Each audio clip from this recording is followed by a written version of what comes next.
तो ये जो भामाशाह जी हैं, इनके क्या प्रभाव थे, कौन थे ये?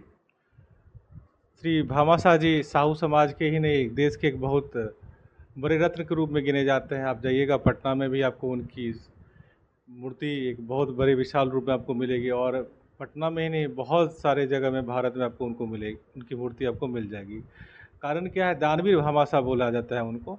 उन्होंने जब विपत्ति आई अपने देश पे, तो वो अपना सर्वस्व दान कर दिए, और सेना को एक लंबे समय तक जो है उनके भोजन विधि व्यवस्था का सारा खर्च उन्होंने अपने तरफ से किया था। इसलिए उनको दानवीर भामाशाह बोला जाता है। आज उनके नाम पे, आपको पता हो या नहीं पता हो, भारत सरकार आपको भामाशाह अवार्ड भी देती है, जो खुद से एक अपने आप में बहुत बड़ा गौरव का बात है। और भामाशाह जी के बारे में जितनी भी प्रशंसा की जाए, शब्दों में कहीं ना कहीं कम है। उन्होंने देश के लिए बहुत कुछ किया है। आज उनके अगर नक्शे कदम पे हम क्या, समाज के कोई भी लोग अगर एक कदम भी चलेंगे तो देश बहुत ही आगे बढ़ जाएगा। उन्होंने कहीं ना कहीं अपने बारे में नहीं, देश के बारे में सोचा है। राष्ट्र प्रथम अगर कहा जाए तो उन्होंने सबसे पहले उन्होंने ही राष्ट्र प्रथम शब्द लाया है। राष्ट्र पहले होना चाहिए, तब किसी का हित होना चाहिए। 2 शब्द भामाशाह जी के विषय में। जी भैया, सारी बातों को व्यक्त करते हुए और जो बताया गया है उससे हम भी सहमत हैं। जी। और हम अपने तन मन सब चीज़ से 6 तारीख को जो प्रोग्राम रखा गया है जी, सहयोग दे रहे उसमें हैं। सही खुशी की बात है कि यहाँ 6 अगस्त को भामाशाह का जयंती मनाया जा रहा है, और इसके मुख्य सूत्रधार डॉक्टर गोपाल प्रसाद, डॉक्टर चंद्रशेखर प्रसाद, दीपक कुमार, यही 3 मुख्य हैं। और इन्हीं तीनों का एक दिल में उद्गार आया कि इस तरह का काम किया जाए, और करना जरूरी भी था। इसलिए कि भामाशाह का जितना रिपुटेशन है देश ही नहीं पूरी दुनिया में, इसको लोग जानते हैं कितने दानवीर थे, कितने मदद किए, और कैसे वो परमा सर्वस्व त्याग करके। और वैसे आदमी को अगर नहीं मनाया जाता है तो बड़ी शर्म की बात है। यह दलसिंह साय के गोपाल प्रसाद ने, डॉक्टर गोपाल प्रसाद ने सोचा, और इसी के लिए उन्होंने ये पहल किया कि नहीं, यहाँ भामाशाह की जयंती मनाया जाए और बड़ी धूमधाम से मनाया जाए।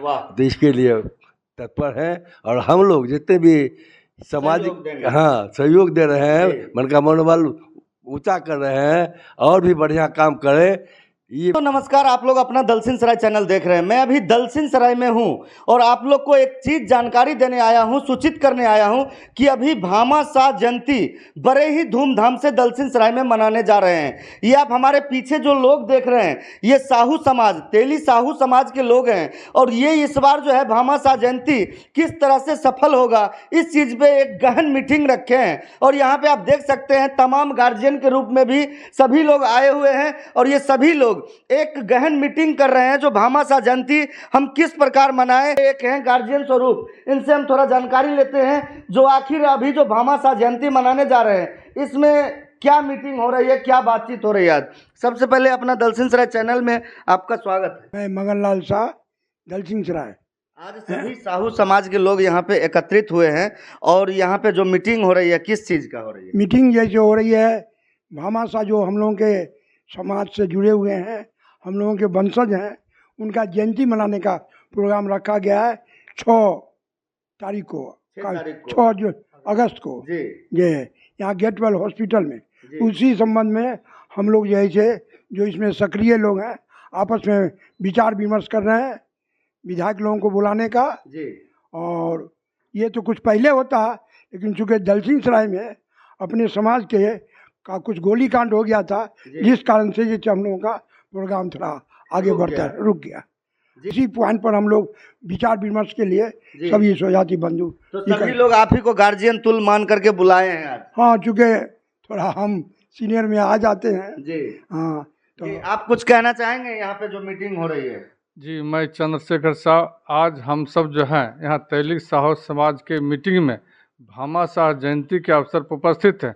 भामाशाह हम सब पूर्वज हैं, उनकी कर्मभूमि हमारे समाज में जो देन है, उस देन को उजागर करने के लिए समाज को जगाना है, ताकि हमारा समाज सब दिन से भामाशाह के रूप में काम किए थे और आज भी करने के लिए तैयारी में हैं, और आने वाला समय में भी भामाशाह के कर्मभूमि के आधार पर तमाम हमारे स्वजाति इस नक्शे पर चलें ताकि हमारा समाज में सुधार हो, देश की रक्षा, धर्म की सुरक्षा और समाज की सुरक्षा के हित में कार्य किए हैं और ये कार्य होते भामाशाह थे कौन? भामाशाह दानवीर भामाशाह थे। जब महाराणा प्रताप को युद्ध में भारी क्षति हुई और उस समय उनको धन की आवश्यकता पड़ी तो कोई देने वाला नहीं था उस समय, उन्होंने अपने धन का इतना बड़ा भंडार खोला कि वह युद्ध को सामने जो खड़ी पड़ी थी बहुत बड़ी युद्ध, उसको विजय कर पाए। वो कुछ कहना चाहेंगे, दो शब्द ये साहू? दलसिंह सराय में बहुत दिनों से साहू समाज का एकत्रित होने पर हम लोग कई दफ़े प्रयास किए, उसी पे आज हम लोग भामाशाह जयंती मनाने के लिए आपस में बैठे हैं और अपने स्वजाति लोग एक मुष्ट होके इस जयंती को सफल बनावे, यही इसी के साथ में। क्या भामाशाह भी साहू समाज से ही आते हैं? साहू समाज से ही आते हैं और वो हम लोग को वंशज हैं और उन्हीं के बहुत सारे ऐसे उन्होंने योगदान किए हैं जो पूरे भारतवर्ष में उनका नाम है। वाह, क्या भामाशाह एकदम क्या कहते हैं प्रभावशाली लोग थे? बिल्कुल सर, भामाशाह के बारे में जितना बोला जाए बहुत कम होगा। हमारे राणा प्रताप को उन्होंने इतना धन दिया कि अपनी देश की रक्षा के लिए जो है अपना सर्वस्व न्यौछावर कर दिया और राणा प्रताप को उन्होंने अपना सर्वस्व दे के उनको महाराणा प्रताप बनाया। और ये जो हमारे तेली समाज के गौरव भी हैं और साथ ही आज तक इनसे बड़ा कोई देशभक्त हमको नहीं लगता है कि हमारे समाज में तेली समाज में कोई होगा। दोस्तों देख सकते हैं आप लोग, दलसिंह सराय गेटवेल हॉस्पिटल ही चुना गया। यहाँ पे भामाशाह जयंती जो 2 दिन बाद मनाने जा रहे हैं उसकी एक गहन मीटिंग यहाँ पे डॉक्टर गोपाल कुमार गुप्ता जी आप देख सकते हैं जो इतना व्यस्त रहते हैं लेकिन फिर भी सामाजिक काम में ये बढ़ चढ़कर हिस्सा लेते हैं और कहीं भी किसी भी गरीब गुरबा का ये मदद करने के लिए आगे चल जाते हैं। और इनका समाज जो है तेली साहू समाज वो कहीं भी पीछे नहीं रहते हैं। हालांकि ये डॉक्टर रूप में आते हैं, ये हर समाज को जोड़ते हैं, हर समाज में जाकर के ये वो कार्य करते हैं जिससे लोगों को सुविधा मिले। लेकिन यहाँ पे भामाशाह जयंती जब मनाने की बात आई तो उसके लिए भी ये तत्परता से आगे आए हैं और अपना एक कदम आगे बढ़ाए हैं। आइए हम जानने का प्रयास करते हैं। सर, ये भामाशाह काफ़ी प्रभावशाली लोग थे। मैं डॉक्टर गोपाल दलसिंह सराय गेटवेल से बस यही कहना चाहूँगा, आप एक तात्कालिक में देख सकते हैं कि भारत पाकिस्तान युद्ध हुआ, बिल्कुल, तो उसमें अब कितने अरब की क्षति हुई भारत को, मतलब एक युद्ध लड़ने में कितना खर्च होता है। आप एक एग्जाम्पल में आज के ज़माने में देख सकते हैं। उस समय तो कोई हाईटेक युग नहीं था, उस पुराने ज़माने में वापस जाते हैं तो उस समय तो कोई आय का स्रोत भारत के पास कुछ ज़्यादा था नहीं। बिल्कुल। तो उस समय जो राजा थे, जैसे भामाशाह की जो बात कर रहे हैं, वो उस समय के राजा अपना पूरा तिजोरी ही खोल दिया। ऐसा नहीं बोले कि इतना पैसा लेना है, आप ये तिजोरी आपकी है, आप इसको जैसे यूज करना है कीजिए। इतना पैसा खोल दिए कि उनको पैसा बाद में बच ही गया, मतलब युद्ध लड़ने में कहीं से किसी तरह का दिक्कत खत्म नहीं हो पाया। तो ऐसे शूरवीर, ऐसे दानवीर को लोग याद कर लोग भूल भी चुके हैं। तो मैं वैसा ही प्रयास कर रहा हूँ। इसमें कोई भारत की बात हो रही है ना कोई कास्टिज्म की बात हो रही है। वो जो भारत लेवल पे इतना बढ़ करके वो आगे बढ़े हैं तो हम लोग का कर्तव्य है कि उनको याद करें।